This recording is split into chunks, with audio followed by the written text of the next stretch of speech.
Well aspirants, let's start with the name of almighty. एक important topic आज हम आपके लिए ले आए हैं। फॉरेस्ट इंस्पेक्टर के सिलेबस में खासकर ये मेंशन किया गया है, FAA के सिलेबस में भी ये मेंशन किया गया है। ये है metals, their occurrence, enrichment and refining. ये मोस्ट इंपॉर्टेंट है, इससे अक्सर एग्जाम में क्वेश्चन पूछे जाते हैं और हाई लेवल का थोड़ा टॉपिक है। चलिए इसको हम डिटेल में समझेंगे MCQs के जरिए से, और आपको क्लास के एंड तक बने रहना है। पूरी क्लास जो है देखनी है, स्किप नहीं करनी है, ताकि आपको कोई प्रॉब्लम ना रहे। तो अगर आपको इसकी PDF रिक्वायर है तो आप हमें डायरेक्ट इस नंबर पे व्हाट्सएप कर सकते हैं। तो सबसे पहले थोड़ा बहुत हमें इंट्रोड्यूस करना पड़ेगा metal, occurrence, enrichment and refining. देखो, मेटल्स को एक्सट्रैक्ट करना है हमने, यहाँ पे इसमें मेटल का एक्सट्रैक्शन होगा, अकरेंस होगा। अकरेंस क्या होता है? अकरेंस होता है कि अर्थ पर मेटल्स किस फॉर्म में मौजूद है, राइट? किस फॉर्म में है, क्या लिक्विड है, सॉलिड है, प्योर है, इम्प्योर है। मेटल जो है अर्थ पे दो टाइप्स में पाए जाते हैं। नंबर 1 जो होता है वो बोला जाता है फ्री स्टेट। क्या बोला जाता है? Free state. फ्री स्टेट को दूसरा नाम दिया जाता है नेटिव स्टेट। ये नेटिव स्टेट और फ्री स्टेट क्या होता है? देखो, इस कंडीशन में मेटल प्योर फॉर्म में होते हैं। क्या होते हैं? प्योर फॉर्म में होते हैं। प्योर फॉर्म क्या होता है? इसके साथ कोई भी इम्प्यूरिटीज नहीं होती हैं। ये प्योर फॉर्म में होते हैं और स्टेबल होते हैं। और स्टेबल होते हैं। इन मेटल्स को अक्सर नोबल मेटल भी कहा जाता है। ये आपको याद रखना है, नोबल मेटल भी कहा जाता है। अब ये मेटल कौन कौन से हो सकते हैं आपके पास? ये हो सकता है गोल्ड, गोल्ड का सिंबल AU हो सकता है। सिल्वर हो सकता है, सिल्वर भी प्योर फॉर्म में ही आपको मिलेगा, इसका सिंबल AG होता है। और एक और है प्लेटिनम, ये आपके पास प्योर फॉर्म में मिलेंगे और प्लेटिनम का PT आएगा। इनके साथ कोई भी इंप्यूरिटीज मौजूद नहीं होंगी। और सेकंड, अब ये सेकंड स्टेट जो होती है मेटल्स की, वो होती है कंबाइंड स्टेट। क्या होती है? Combined state. अब कंबाइंड से आपको पता चला ही होगा कि ये कंबाइंड होगा किसके साथ? मतलब मेटल्स प्लस इंप्यूरिटीज। इसमें इंप्यूरिटीज मौजूद होंगी, राइट? और इंप्यूरिटीज मौजूद होंगी और ज्यादातर मेटल जो है वो कंपाउंड्स की फॉर्म में मिलते हैं, राइट? जैसे हमारे पास इसमें क्या होता है? ऑक्साइड्स मिलेंगे, मेटल ऑक्साइड्स, मेटल सल्फाइड्स और मेटल कार्बोनेट। ये इस फॉर्म में मौजूद होंगे। ऑक्साइड, सल्फाइड्स, कार्बोनेट्स, मतलब ये कंपाउंड की फॉर्म में मौजूद होंगे। इन कंपाउंड्स को और कहते हैं, आपको याद रखना है। यही जो कंपाउंड्स है इनको क्या कहा जाता है? और। ओर्स। और क्या होता है? देखो, और होता है जहां से हमें मेटल की कंसंट्रेशन ज्यादा मिलती है और वहां से हम उस मेटल को एक्सट्रैक्ट कर सकते हैं, उस चीज को बोला जाता है और। हाँ, यहाँ पे इंपॉर्टेंट चीज है, और मिनरल्स। दूसरे होते हैं मिनरल्स। मिनरल्स क्या होते हैं? ऐसे यूजफुल चीजें जो पूरे अर्थ में पाई जाती हैं। ऐसे पत्थर हो सकते हैं आपके पास, ऐसी चीजें, बहुत सारी चीजें हैं जो आपके पास जो अर्थ पे मौजूद हैं, लेकिन वो जरूरी नहीं है कि वो मेटल्स होंगे। मेटल्स जहां पे मौजूद होंगे, मेटल्स की कंसंट्रेशन जहां पे मौजूद होगी, उसको बोला जाएगा और, राइट? जहां पे मेटल्स की कंसंट्रेशन ज्यादा और वहां से हम मेटल को कंसंट्रेट करके वहां पे एक्सट्रैक्ट कर सकते हैं, उसको बोला जाएगा और मिनरल्स होगी सारी यूजफुल चीजें जो भी अर्थ पे हमें मिल जाती हैं, उनको बोला जाता है मिनरल्स, राइट? और ये मिनरल्स, यहाँ पे एक क्वेश्चन आपको SSB पूछता है कि क्या सारी मिनरल्स और होती हैं? क्या सारे मिनरल्स जो हैं ये और होते हैं? और तो आप बोलेंगे सारे मिनरल्स और नहीं होते हैं, राइट? सारे मिनरल्स और नहीं होते, क्योंकि और होती हैं जहां पे मेटल्स की कंसंट्रेशन ज्यादा होती है। मिनरल्स तो सारी चीजें, कोई भी पत्थर हो सकता है, हमारे पास ये मेटल्स है, नॉन मेटल्स है, ये सारे मिनरल्स है, राइट? और दूसरा क्वेश्चन पूछता है कि क्या सारे ओर्स जो हैं वो मिनरल्स होती हैं? तो यस, सारी ओर्स जो हैं वो मिनरल्स होती हैं, राइट? क्योंकि ओर्स क्या है? मिनरल्स की ही टाइप है, इसी में मेटल जो है हमें मिलता है। ओर्स से जब हम मेटल्स को निकालेंगे तो उसको बोला जाएगा एक्सट्रैक्शन ऑफ मेटल। अकरेंस मैंने आपको समझाया, अकरेंस क्या होता है? अकरेंस होता है कि मेटल जो है किस फॉर्म में अर्थ पे मौजूद है, राइट। और वो फॉर्म हमारे पास दो किस्म की होती है, एक होती है फ्री स्टेट, उसको नेटिव स्टेट बोलते हैं, मतलब उसमें इंप्यूरिटीज मौजूद नहीं होती, और सेकंड होती है कंबाइंड स्टेट, जिसमें इंप्यूरिटीज मौजूद होती हैं, और इसमें अक्सर मेटल जो है वो कंपाउंड की फॉर्म में मिलते हैं। और वो कंपाउंड हमारे पास तीन होते हैं, ऑक्साइड होता है, सल्फाइड होता है, कार्बोनेट होता है, राइट। आपको यहाँ पे थोड़ा बहुत बता दूं कि देखो, आयरन की ओर जो होती है वो क्या होती है? आयरन की ओर इंपॉर्टेंट है, पूछे जाती हैं आपको, वो हेमाटाइट होती है। क्या होती है? हेमाटाइट। इसका फार्मूला होता है Fe2O3। दूसरी होती है मैग्नीटाइट, मैग्नीटाइट। और तीसरी होती है साइडराइट। और चौथी जो होती है वो आप बताएंगे, राइट। तो ये होती हैं आयरन की ओर। फिर इसी तरह से जिंक की होती है, जिंक ब्लेंड। ये फोर्थ वाली जो है ये आपने कमेंट में जरूर बतानी है। तो जिंक ब्लेंड जो है ये किसकी? जिंक की ओर है, राइट। देखो, जिंक सल्फाइड इसके साथ मौजूद है। जिंक के साथ क्या मौजूद होता है? Sulphide, right. और आयरन के साथ क्या होता है? यहाँ पे चेक करें आप, ऑक्साइड होता है। इसी तरह से एल्यूमिनियम, एल्यूमिनियम की होती है एल्यूमिनियम की होती है बॉक्साइट, राइट। और बॉक्साइट होती है, इसका जो फॉर्मूला होता है यहाँ पे लिखना पड़ेगा, Al2O3.2H2O। देखो, O3 मतलब कार्बोनेट, बॉक्साइट एल्युमिनियम की और क्या होती है? कार्बोनेट फॉर्म में होती है, राइट। ये आपको याद रखना है। तो चलिए, तो सेकंड चीज आती है एनरिचमेंट।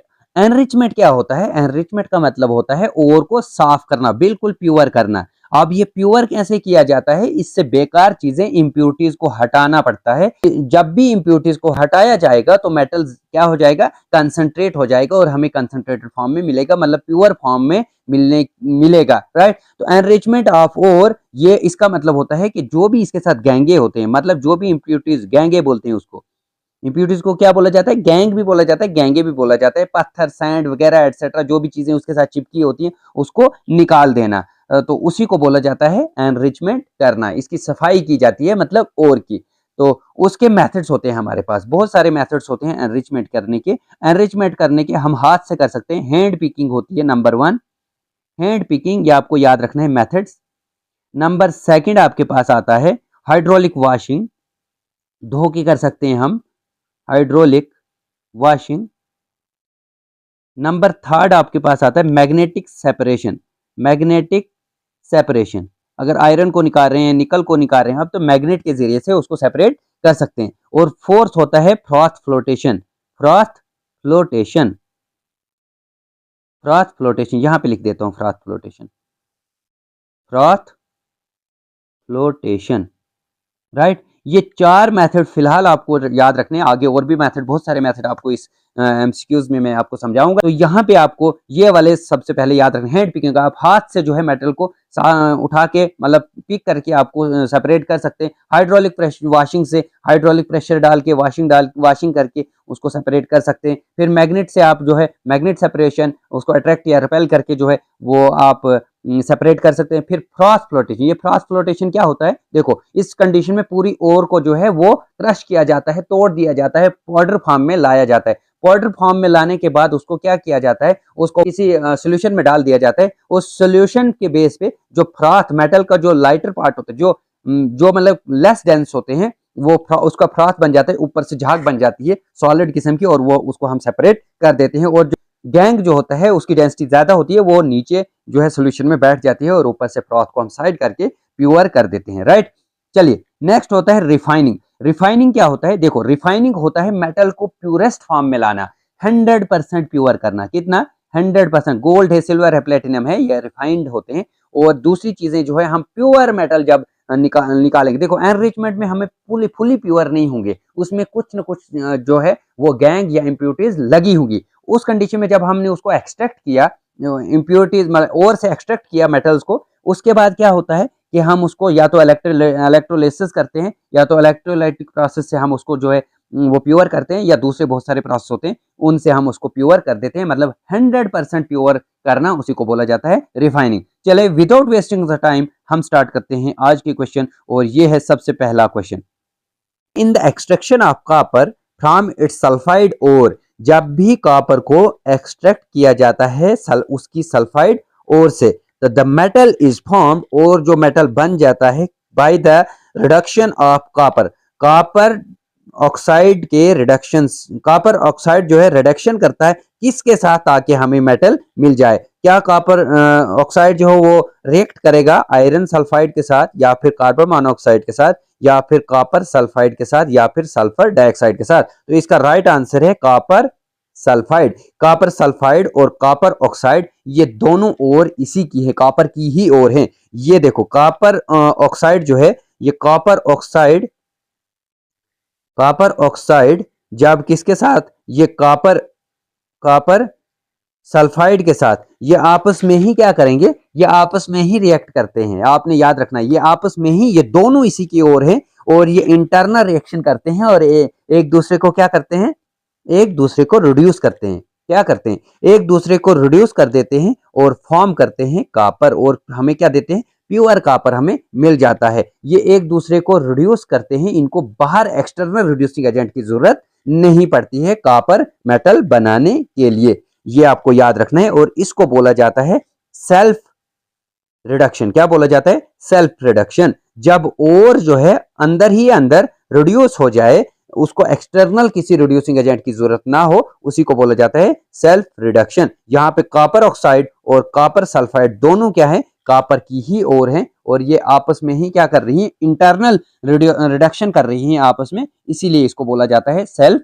रिडक्शन। राइट, चलिए नेक्स्ट आता है the role of silica in the metallurgy of copper. देखो मेटलर्जी क्या होता है, ये ब्रांच ऑफ साइंस होती है जो डील करती है extraction of metal from its ore से मेटल को निकालना, जो इसके बारे में स्टडी करती है ब्रांच, उसी को बोला जाता है मेटलर्जी। अब देखो role of silica in the metallurgy of copper is, A part reduce the copper oxide, B remove iron oxide as slag to oxidised ferrous sulphide to act as a catalyst. देखो जो role silica का जो role होता है metallurgy में, मतलब extraction of metal में, ये क्या होता है, चलिए बताइए इसका राइट आंसर क्या आ सकता है, बी पार्ट इसका राइट आंसर है to remove iron oxide as slag. जो सिलिका यूज होता है ना, ये फ्लक्स की तरह यूज होता है, आपने याद रखना है ये फ्लक्स, सिलिका फ्लक्स। फ्लक्स क्या होता है, ये वो सब्सटेंस होता है, इसको यूज किया जाता है किसी सब्सटेंस की इंप्यूरिटीज को, मतलब मेटल से इंप्यूरिटीज को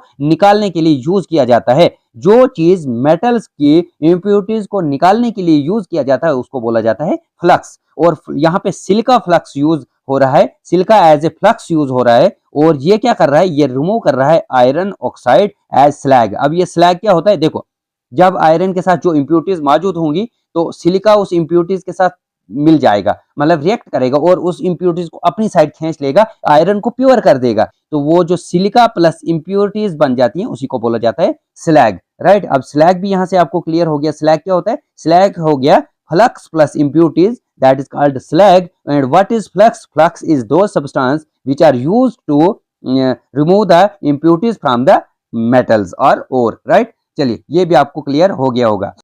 नेक्स्ट आता है Which metal is extracted by Hall-Héroult process? Hall-Héroult process से कौन सा मेटल जो है वो एक्सट्रैक्ट किया जाता है? Number 1 iron, number 2 magnesium, number 3 aluminium, number 4 sodium. तो चलिए बताइए हॉल-हेरोल्ट प्रोसेस से कौन सा मेटल जो है वो एक्सट्रैक्ट किया जाता है?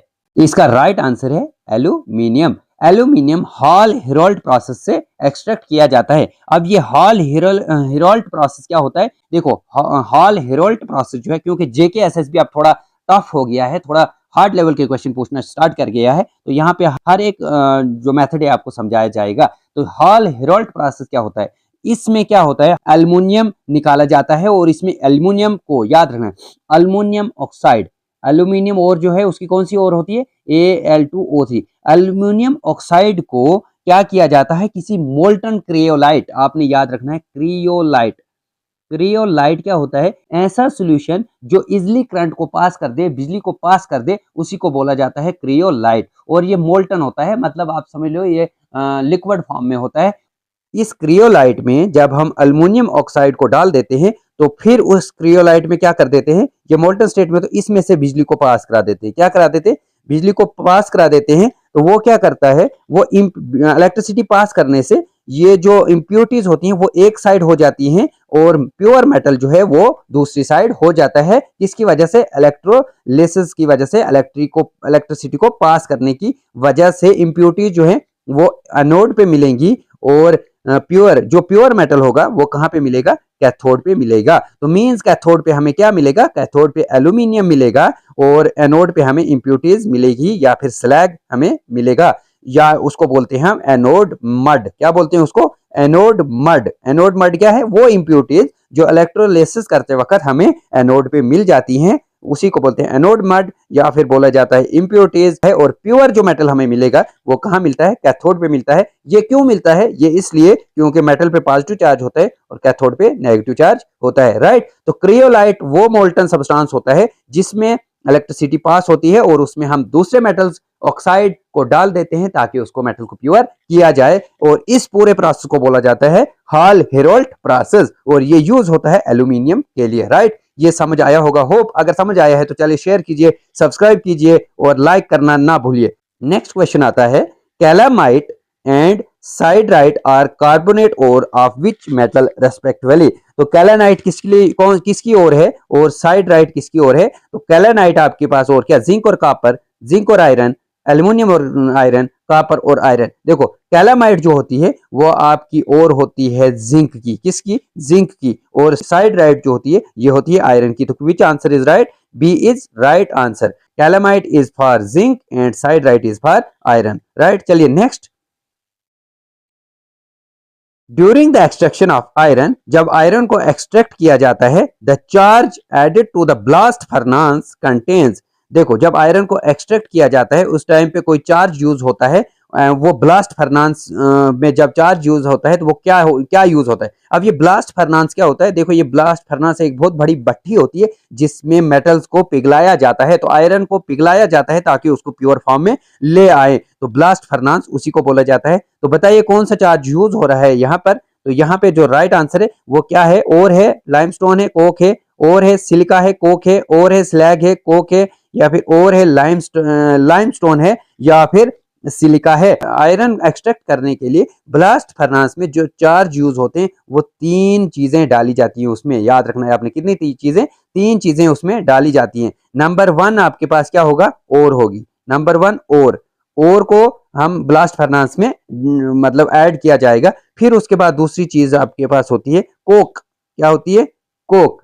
कोक क्या यूज होता है? कोक जो होता है वो फ्यूल के तौर पे भी इस्तेमाल होता है, और ये याद रखना अपने, ये फ्यूल एज ए फ्यूल भी यूज होता है और प्लस आपका रिड्यूसिंग एजेंट भी यूज होता है, मतलब ये ऑक्सीजन को रिड्यूस कर देता है। और नंबर थर्ड पे आप यूज करते हैं लाइमस्टोन। क्या यूज करते हैं? लाइमस्टोन। लाइमस्टोन, ये तीन चीजें आपके पास यूज होती हैं। अब ये लाइमस्टोन क्यों यूज होता है? ये एज ए फ्लक्स यूज होता है। ये क्या यूज होता है? फ्लक्स। फ्लक्स मैं ऑलरेडी बता चुका हूं आपको फ्लक्स क्या है। तो लाइमस्टोन फ्लक्स की के लिए यूज होता है। कोक जो होता है वो फ्यूल के लिए यूज होता है और रिड्यूसिंग एजेंट के लिए यूज होता है। और तो मैंडेटरी है, अगर और ही ना हो तो मेटल कहां से मिलेगा? तो यहाँ पे कौन सा ऑप्शन राइट आंसर है? A part is the right answer. आप लाइक करें, शेयर करें, सब्सक्राइब करें और कमेंट करें। अगर कोई क्वेरी है, कोई प्रॉब्लम आ रही है तो आप कमेंट कर सकते हैं, थोड़ा सपोर्ट आपको दिखाना पड़ेगा। चलिए, the process of converting hydrated alumina into hydrous alumina is called. देखो जो प्रोसेस कन्वर्ट करता है हाइड्रेटेड एल्यूमिना को एनहाइड्रस एल्यूमिनियम में इज कॉल्ड, उसको क्या बोला जाता है?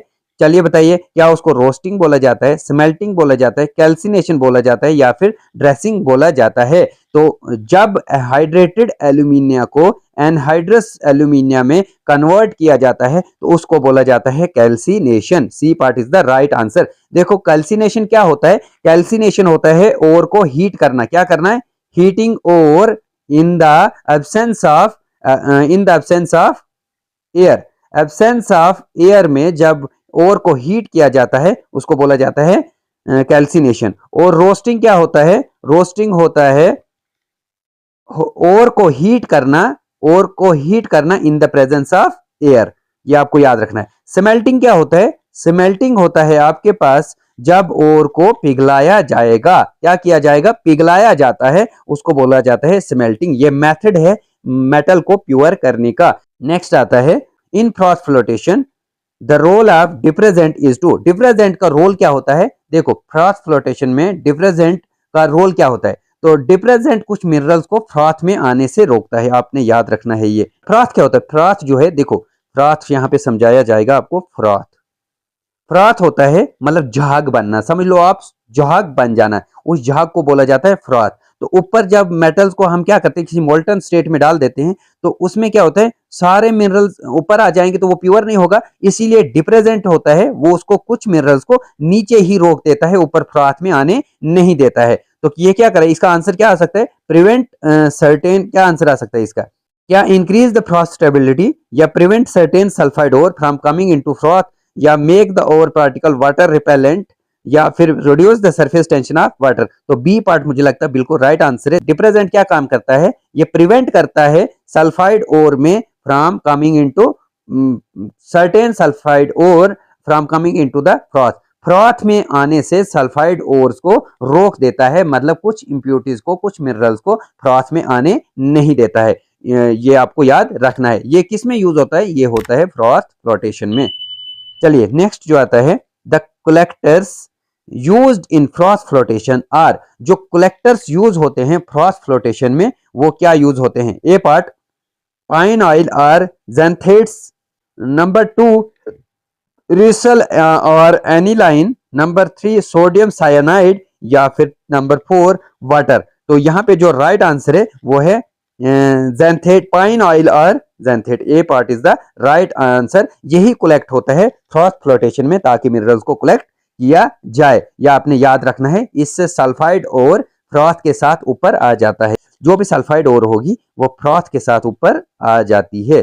सल्फाइड और कौन सी होगी, जैसे जिंक सल्फाइड है, ये फ्रॉथ के साथ जो है वो ऊपर आ जाती है और वो कलेक्टर्स उसी का काम करते हैं। ये कलेक्टर्स कौन कौन से होंगे, जेंथेट्स होंगे या फिर पाइन ऑयल इसको बोला जाता है, राइट। चलिए नेक्स्ट आता है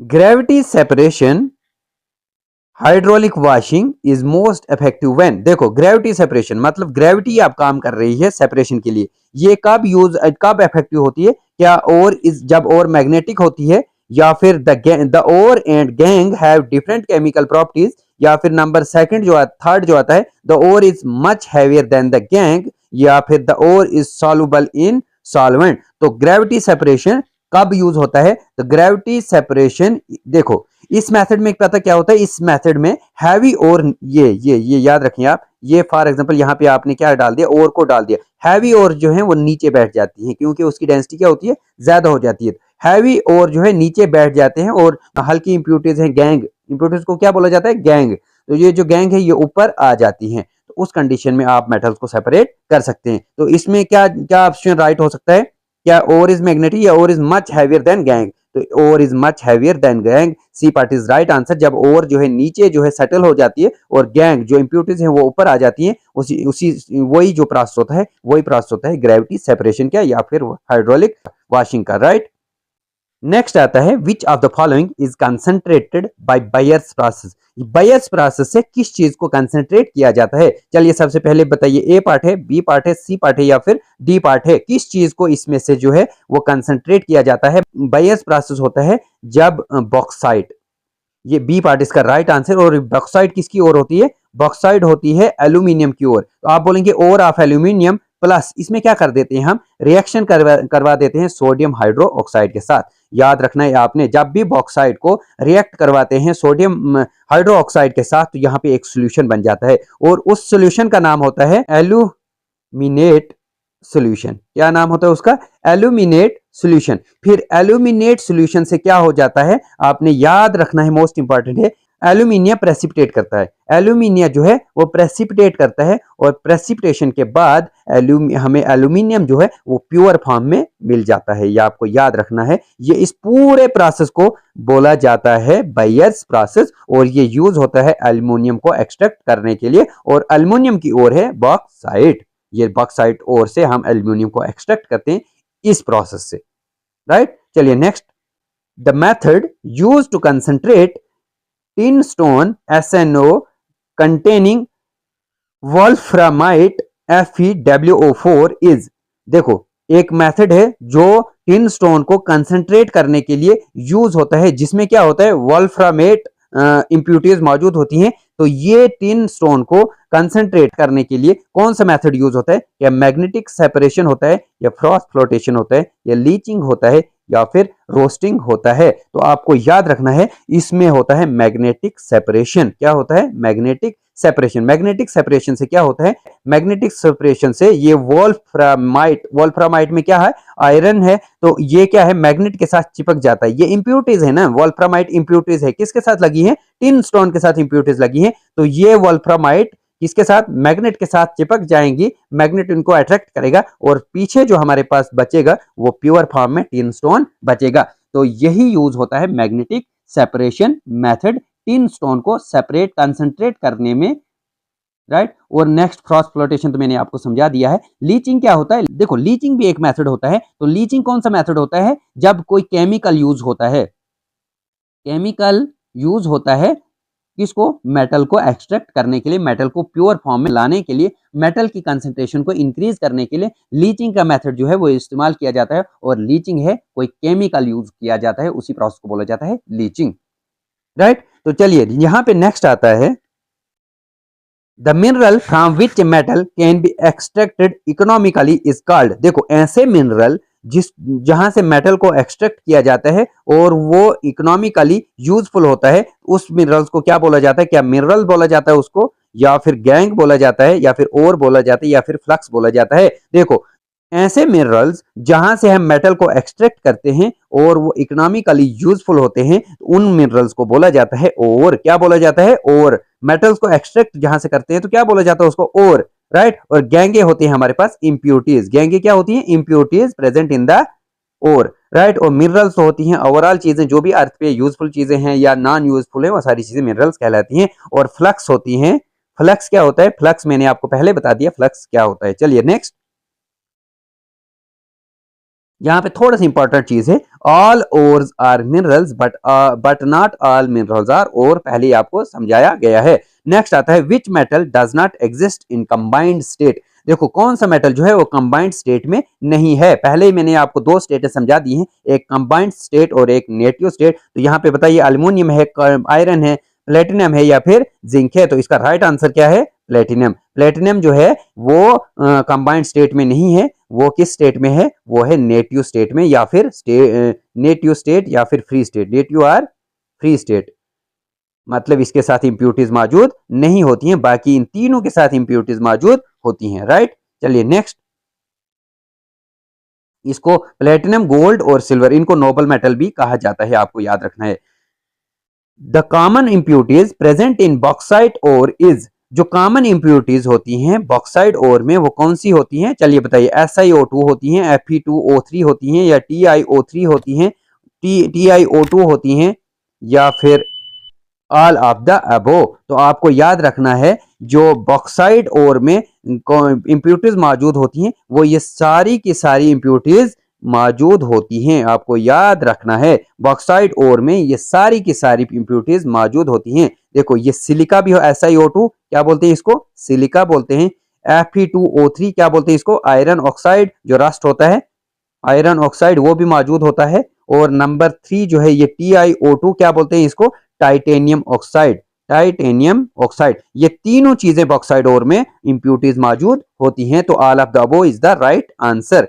नेक्स्ट चलिए, which of the following is a carbonate ore? Carbonate ore इसमें से कौन सी है? क्या गैलेना है, या फिर मेलाचाइट है, या फिर मैग्नीटाइट है, या फिर पाइराइट है? तो यहाँ पे राइट आंसर जो है वो बताइए, कार्बोनेट और कौन सी है? कार्बोनेट और है मेलाचाइट। मेलाचाइट इज द कार्बोनेट और ऑफ किसकी? बताइए। कापर की। किसकी? कापर की। कापर की कार्बोनेट और है। गैलेना किसकी है? बताइए। मैं बता देता हूं, लेड की है। गैलेना किसकी है? लेड की है। मैग्नाइट किसकी है? मैग्नाइट है आयरन की। आयरन की। किसकी? आयरन की। और याद रखना मैग्नाइट है मतलब इसमें मैग्नेट की कंसंट्रेशन ज्यादा होती है। पाइराइट आप कमेंट में जरूर बताएंगे, राइट। चलिए नेक्स्ट आता है which metal is predominantly found in sea water, sea water में ज्यादातर कौन सा मेटल जो है वो पाया जाता है? क्या एल्यूमिनियम होता है, मैग्नीशियम होता है, आयरन होता है या फिर कॉपर होता है? तो सी वाटर में जो मेटल ज्यादा पाया जाता है वो है मैग्नीशियम। मैग्नीशियम आपने याद रखना है, मैग्नीशियम जो है अबंडेंट स्टेट में होता है इन सी वाटर में, राइट। चलिए नेक्स्ट जो है, which of the following is not a sulphide ore, इसमें से बताओ सल्फाइड ओर कौन सी नहीं है? तो सल्फाइड ओर देखो कॉपर पाइराइट है या फिर सेफालियराइट है या फिर कैलामाइन है या फिर सिनाबार है। इसका जो राइट आंसर है वो है कैलामाइन। कैलामाइन जो है वो सल्फाइड ओर नहीं है, आपको ये याद रखना है, सल्फाइड ओर नहीं है। कैलामाइन ओर, कैलामाइन किसकी ओर है? ये है जिंक कार्बोनेट की, ये कार्बोनेट ओर है। तो ZnCO3 ये मतलब कार्बोनेट ओर है, तो ये किसकी ओर है? कैलामाइन है जिंक की ओर, और जिंक कार्बोनेट ये कार्बोनेट है, बाकी ये तीनों की तीनों जो है वो सल्फाइड ओर हैं। ए बी और डी जो है सल्फाइड ओर है, कैलामाइन जो है ये कार्बोनेट ओर है। और कितने टाइप्स की होती हैं? 3, ऑक्साइड, कार्बोनेट और सल्फाइड, ये आपको याद रखना है। नेक्स्ट जो है, which of the following pair of metal is found in free state, free state में कौन से मेटल इनमें से पाया जाता है? क्या AuAgNaKFeCuMgAl, तो देखो फ्री स्टेट में कौन होंगे? फ्री स्टेट में है gold and silver, that is Au and Ag आया सिल्वर, Au आया गोल्ड, तो फ्री स्टेट में ये दोनों जो है वो पाए जाते हैं, राइट। नेक्स्ट आता है, in the extraction of aluminium Hall Heroult process, fluorspar CaF2 is added to the electrolyte 2। देखो हॉल हेरोल्ड प्रोसेस में आपको ऑलरेडी समझा चुका हूं, इसमें फ्लॉस्फर जो है वो ऐड किया जाता है इलेक्ट्रोलाइट में, ताकि क्या किया जाए? फ्लॉस्फर क्यों यूज किया जाता है? To remove the oxygen from the aluminium, increase the melting point of the mixture, lower the melting point and increase electrical conductivity या act as the catalyst for the reduction। जो ये फ्लॉस्फर यूज किया जाता है, ये किया जाता है lower the melting point, उसका melting point कम करना और उसकी इलेक्ट्रिक कंडक्टिविटी को इंक्रीज करना, इसीलिए जो है वो फ्लॉस्फर इस्तेमाल किए जाते हैं, राइट। आपको ये याद रखना है, ये मोस्ट इंपॉर्टेंट है। चलिए, इससे ये जो फ्लॉस्फर है इससे जो है इलेक्ट्रोलिसिस इजी तरीके से हो जाती है, आपको ये याद रखना है। चलिए नेक्स्ट जो आता है, which of the following metal is extracted by self reduction. Self reduction already पहले क्वेश्चन में समझा चुका हूं, और इसको ऑटो रिडक्शन भी बोला जाता है। तो वो क्या है? सोडियम है, मरकरी है, एल्यूमिनियम है या फिर मैग्नीशियम है। तो सेल्फ रिडक्शन से कौन सा मेटल हमें मिलता है? सेल्फ रिडक्शन से हमें मिल जाता है, तो इसका राइट आंसर जो है वो है मरकरी। मरकरी जो है वो सेल्फ रिडक्शन से एक्सट्रैक्ट होता है, राइट। ये आपको याद रखना है, मरकरी यहाँ पे दी गई है डिटेल, आप पढ़ सकते हैं इसको। नेक्स्ट आता है, the process of calcination is generally applied to which type of ore. ये जो कैल्सिनेशन है, कैल्सिनेशन क्या होता है? In the absence of air, जब हम हीट करते हैं ओर को, ये किस ओर में अप्लाई होता है? क्या सल्फाइड ओर में, ऑक्साइड एंड कार्बोनेट ओर में, क्लोराइड ओर में या फिर सिलिकेट्स में? तो ये आपको पता है in the absence of oxygen, क्योंकि ये ऑक्साइड को रिमूव करने के लिए यूज होता है, तो ये ऑक्साइड एंड कार्बोनेट ओर में कैल्सिनेशन प्रोसेस यूज होता है, ये आपको याद रखना है। नेक्स्ट आता है, what is the role of depressant like NaCN in the frost flotation of an ore containing both zinc sulfide and lead sulfide। तो इसमें जो डिप्रेजेंट का रोल होता है फ्रॉस्ट फ्लोटेशन में, जो जिसमें दोनों चीजें पाई जाएं, जिंक सल्फाइड भी और PbS मतलब लेड सल्फाइड भी, तो उसमें क्या रोल रहता है इसका? It speed up the formation of froth, या it prevent the PbS from coming into the froth, या it selectively prevent ZnS from coming into the Frost,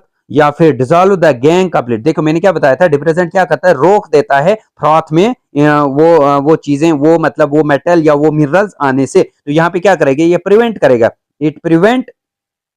इसका राइट आंसर क्या है? इसका राइट आंसर जो है वो है it selectively prevent ZnS from coming into the fourth. देखो प्रिवेंट कर रहा है ये, लेकिन सिलेक्टिवली कर रहा है, सिर्फ जिंक सल्फाइड को ही कर रहा है, लेड सल्फाइड को नहीं कर रहा है। लेड सल्फाइड ऊपर आ रहा है, जिंक को नीचे रख रहा है, तो लेड को ऊपर से हम जो है प्योर कर रहे हैं, राइट। नेक्स्ट क्वेश्चन है, Electrolytic refining is used to obtain high purity metal in the refining of copper at the anode mud contains। देखो इलेक्ट्रोलाइटिक रिफाइनिंग क्यों यूज करते हैं, क्योंकि हमें हाई क्वालिटी का मेटल या फिर प्योर मेटल जो है वो मिले, और ये refining is a process in which metal can be purified. तो ये यहाँ पे क्या है, यहाँ पे कॉपर को हम जो है रिफाइन कर रहे हैं, और एनोड मड कंटेन्स, उसमें क्या होगी, एनोड मड में क्या होगा, देखो जब हम प्यूरिफाई कर देते हैं इलेक्ट्रोलाइटिक मतलब इलेक्ट्रिसिटी मोल्टन स्टेट से पास करवाते हैं, तो मेटल जो है वहां पे एक्सट्रैक्ट मिलता है हमें कैथोड पे। मेटल कहाँ मिलता है, कैथोड पे। मेटल कॉपर कहाँ मिलेगा, कैथोड पे। और एनोड जो होता है वो नेगेटिव है, तो यहाँ पे मिलेंगी हमें इम्प्यूरिटीज, यहाँ पे इम्प्यूरिटीज जमा हो जाएंगी। एनोड मड उसको बोला जाता है, तो वो इम्प्यूरिटीज होंगी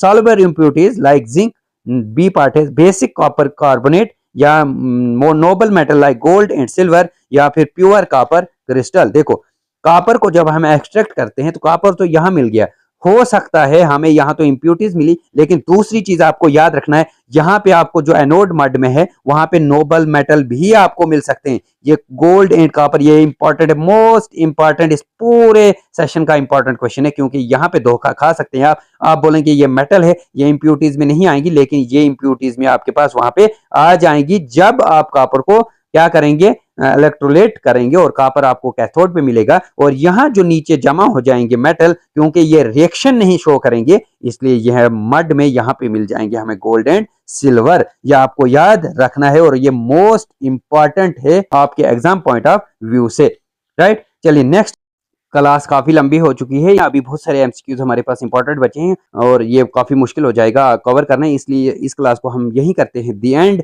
नेक्स्ट क्लास आपके लिए इसी पे लाएंगे, या फिर अगर मैराथन हो सके तो हम मैराथन ले आएंगे आपके लिए। अगर आपको ये क्लास अच्छी लगी है तो आप हमारे चैनल को लाइक करें, शेयर करें, सब्सक्राइब करें और कमेंट करें। सब्सक्रिप्शन ना भूलें, आप अपने फ्रेंड्स और फैमिली मेंबर्स के साथ इसको शेयर करें, थोड़ा सा सपोर्ट आप भी दिखाएं। अगर आपको पीडीएफ रिक्वायर है तो आप हमें डायरेक्ट व्हाट्सएप इस नंबर पर कर सकते हैं। नेक्स्ट क्लास जल्दी आपके लिए ली जाएगी, नेक्स्ट क्लास तक कीजिए इंतजार। Good bye.